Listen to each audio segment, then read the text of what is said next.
Malheureusement, plein de frères et de sœurs, par leur faiblesse, car l'être humain est faible de par sa nature. Il est faible. Certains n'ont pas pris le chemin que la religion a demandé de prendre. Pourquoi? Pour se marier. Et ils sont donc dans le haram, ils alimentent une relation illicite. Ils se parlent sur Snap, Insta, ils s'appellent, ils se balancent des paroles mielleuses à toute patate. Ça vous parle tout ça, n'est-ce pas? Hein? Ils sont là en train de se séduire, les jeux de séduction, les paroles mielleuses, etc. Puis qu'est-ce qu'ils font finalement? Ils sont en train de discuter ensemble sans qu'ils soient mariés. Ils sont isolés, seuls. Leur troisième, c'est le diable. Ça, c'est ce que le prophète sallallahu alayhi wa sallam nous a enseigné. Quand un homme et une femme s'isolent, le troisième qui est avec eux, c'est qui? C'est Shaitan. Et donc que tu t'isoles sur le net, sur ton téléphone avec WhatsApp ou une autre application, ou bien dans un endroit physique avec une personne étrangère à toi du sexe opposé, sache que tu es en train de mettre ta foi en danger, ta religion en danger. Et Allah tabarak wa ta'ala nous a dit « Wala taqrabu zina » N'approchez pas de la fornication. Il n'a pas dit ne forniquez pas, il a dit n'y approchez même pas. Ça sous-entend quoi? Ça sous-entend que toutes les portes qui vont mener à ce péché, il faut qu'on les condamne. Et d'entrée de jeu comme ça, les choses vont être dites et elles seront claires. En islam, ça n'existe pas. Je sors avec une fille, je sors avec un copain. Voilà, comme ça les choses sont dites. Ok? Non mais Akhi, attends mais... Ouais je veux bien mais comment je vais me marier moi? C'est vrai que mon temps il est très limité, très court. Mais on arrive. Le fait que vous sortiez ensemble, vous discutez ensemble, Akhi, t'as beau être pieux. Et ce qu'on entend des fois c'est quoi? Non mais hey, tu crois qu'on est dans le haram ou quoi? Tous les matins je me réveille pour le Fajr. Après le Fajr on lit 5 hadiths de Riyad al-Salihin. D'ailleurs même je vais te dire un truc, on a acheté nous deux tafsir Saadi et on lit des explications de sourates. Masha'Allah. Allahumma barik. Ça c'est le début. Tu laisses 2-3 mois, c'est terminé, il n'est plus Riyad al-Salihin, il lit ce qu'il y a sur ses yeux. Mais c'est une réalité. Hey, est-ce qu'on prend bien conscience que l'homme et la femme, ils sont faibles et surtout ils ont besoin chacun d'entre eux de quoi? De se compléter avec cette moitié dont on est en train de parler. L'homme ressent le besoin d'avoir une femme avec lui et la femme également. La règle c'est ça. Mais Allah yabarik fikum mes frères, mes sœurs. Vous pensez qu'on fait les choses comme ça sans regarder les règles de la religion? Vous pensez que la religion n'a rien dit à ce sujet? Vous pensez que la religion c'est que des ahkam rigides, des textes durs qui ne prennent pas en compte les sentiments des gens? Si c'était le cas, le prophète sallallahu alayhi wa sallam n'aurait pas dit il n'y a pas une chose qui est meilleure pour deux personnes qui s'aiment que le mariage. Vous vous aimez? T'es amoureuse? Tu la kiffes? Mariez-vous! Mariez-vous! Il y a un petit jeune tout à l'heure, il m'a fait part d'une plainte de quelqu'un qui aimerait se marier. Il a 17 ans. Et vous savez que voilà, à 17 ans, généralement, le papa, il va dire quoi? Ouais, Waldi, viens. Tu veux quoi? Ah, ma fille, 17 ans, au lycée. Barakallah alik. On dirait, wallahi, donne encore 5-6 ans à ton âge, reviens avec un petit boulot, un diplôme, et après on discute. Est-ce que c'est ça la norme aujourd'hui, oui ou non? Mais c'est ça la règle. Et puis attention, hein, moi je condamne ces gens hyper matérialistes qui veulent des mariages à 20 000 euros, un cortège de dingue avec la limousine, les voitures de location, le bling bling et tous ces trucs là où il n'y a que du gaspillage et du haram. Non. Nous ce qui nous est demandé par contre c'est quoi? D'être raisonnable. Raisonnable. Moi je veux juste que ce frère là en question qui vient demander ma fille en mariage, il puisse assumer son foyer. Il travaille avec de l'argent halal.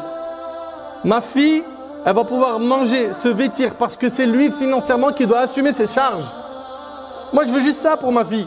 Et ça c'est n'importe quel père de famille raisonnable, il va vous dire la même chose. Donc mon petit frère qui a 17 ans, tout de suite on va traiter ce point, comme ça c'est réglé.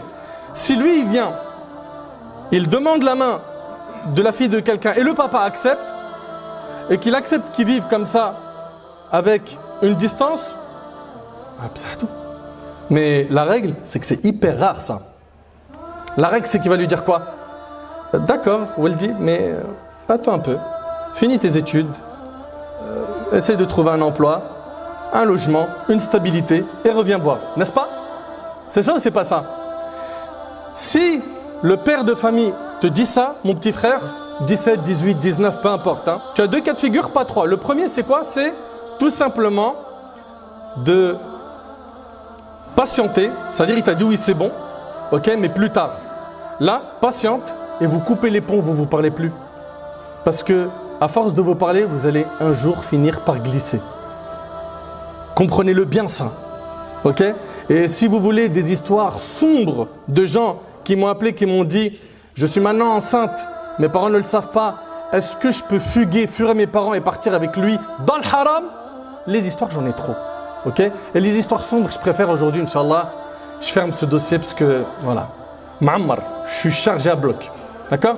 Par contre, retenez une chose, c'est que si jamais le jeune, il va voir la famille, et la famille, elle lui dit « J'accepte, mais dans 4-5 ans, coupe les ponts, patientez-vous deux, et rendez-vous dans 4-5 ans quand la situation change, évolue. » Si par contre, vous allez craquer, vous n'arrivez pas, vous deux, à faire cette séparation pendant ce laps de temps, la priorité ici, ça sera quoi? Préserver votre dîn. Et donc, il faudra quoi? Que la raison arrive à vaincre les sentiments. Il n'est pas d'accord, lui, ou quoi?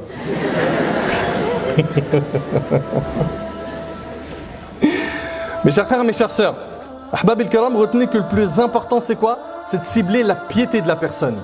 Vous connaissez tous le hadith où le prophète a dit on épouse la femme pour 4 raisons, pour son argent, sa famille, sa beauté, sa religion. Et il dit quoi, alayhi salatu wassalam? Prends celle qui a la religion, que tes mains périssent. Et le hadith, il est rapporté par Bukhari et Muslim, n'est-ce pas? Et de l'autre côté, le prophète a dit si un homme vient vous demander la main de votre fille et que vous êtes satisfait de quoi? Sa pratique religieuse et de son comportement dans l'islam, offrez-lui votre fille en mariage. Autrement, vous répandriez la corruption et sèmeriez une grande discorde sur terre, et c'est rapporté par l'imam al-Tirmidhi. Donc on voit qu'au niveau de dîn, la première chose qu'il faut regarder, c'est quoi? C'est la religiosité de la personne. Et il y a un hadith qui est vraiment magnifique. J'aimerais bien qu'on le médite, Inch'Allah. Le prophète, il dit, les âmes, vous savez qu'on a une âme à l'intérieur, n'est-ce pas? Il y a le corps et l'âme. Les âmes sont des armées mobilisées. Al-arwah junud mujannada. Ma ta'arafa minha talaf. Les âmes qui s'entreconnaissent, elles s'attirent. Et les âmes qui se méconnaissent se repoussent. Avant de connecter ton corps au corps de cette femme, et là je parle à l'homme et la femme, c'est-à-dire quoi? C'est-à-dire avant de faire le choix en te basant sur le physique, le charme, la beauté, le beau sourire, l'élégance, etc., cible le dîn.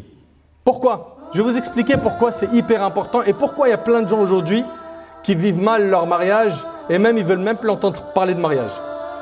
Souvent, c'est le mauvais choix. On n'a pas choisi en fonction de ce que la religion nous a dicté. Le prophète il dit les âmes sont des armées mobilisées, celles qui s'entreconnaissent s'attirent. C'est-à-dire quoi? Le frère il est pieux, la sœur elle est pieuse, les âmes s'attirent. Le frère il est pieux, la sœur ne l'est pas, ou l'inverse, les âmes se repoussent. C'est ça qu'il dit alayhi salatu wassalam. Celles qui s'entreconnaissent s'attirent et celles qui se méconnaissent se repoussent. Connecte d'abord ton âme, regarde si c'est compatible, si ça colle. Pourquoi? Parce que si tu t'es marié pour la richesse, parce qu'il a de l'argent, et ça on entend souvent ça, lui là, il manque de rien. T'as vu combien il gagne? T'as vu sa voiture? Ah non, mais moi dès que j'ai vu la voiture, j'ai signé. T'as signé pour la voiture. Après, qu'est-ce qui se passe? Il va se comporter avec toi comme si tu étais une marchandise. Il va se comporter avec toi comme si tu étais une marchandise. C'est moi qui t'ai acheté, c'est moi qui t'ai fait, c'est moi qui... C'est pas humiliant d'entendre ça, franchement. Ça, c'est pour ce qui est de l'argent. Puis, demain, il perd l'argent. Tu fais comment? Ça y est, c'est fini? Rupture, divorce? Ok. Pour la beauté, on s'est marié que pour ça. Attention, il faut bien évidemment qu'il y ait quoi? Une attirance physique de l'homme envers la femme. Des deux sens, il faut quoi? Qu'il y ait cette attirance. D'ailleurs, généralement, ce qu'il faut cibler, c'est 3 points. Écoute attentivement, s'il vous plaît. Le dîn, ok? L'éducation de la personne, et ça, généralement, on en a des bons échos quand on sonde les familles, les proches, les gens qui les connaissent, n'est-ce pas? Et 3, c'est qu'il y a un certain charme. Un certain charme, qu'elle t'attire, qu'il t'attire. Il y a ces 3 points qui sont validés, bingo. Ok? Là, bien évidemment, je parle des grands axes. Après, on va développer d'autres points. Fallah ibarik fikum. Quand vous avez le projet de vous marier, Si c'est l'argent, sachez que l'argent, c'est voué à partir. Si c'est la notoriété, il brille sur le net, un jour, il peut ne plus briller sur le net. C'est comment? Tu lâches ce frère ou cette sœur? Si c'est pour la beauté, ok. Supposons que demain, ta femme, elle fait un accident de voiture, elle perd toute sa beauté. C'est le divorce? Comment on fait? Et si ça arrive à ton mari, il perd toute sa beauté, celle pour laquelle tu l'as choisi. Mais par contre, quand on se marie et qu'on a connecté les âmes, ben, on est ensemble jusqu'au bout. On est ensemble jusqu'au bout, on ne se lâche pas. On se soutient. Je sais qu'elle a été éprouvée ou il a été éprouvé, il a perdu sa beauté ou autre, ou son argent, on est ensemble. Pourquoi? C'est le dîn qui nous a unis. Si tu t'es marié, ma sœur, pour la beauté, ou mon frère, sache qu'elle est vouée à partir un jour, par une épreuve ou autre chose. Ok? Et puis ma sœur, ce frère qui te veut uniquement pour ton corps. Mais c'est pas une insulte, une humiliation pour toi, franchement. La seule chose qu'il veut de toi, c'est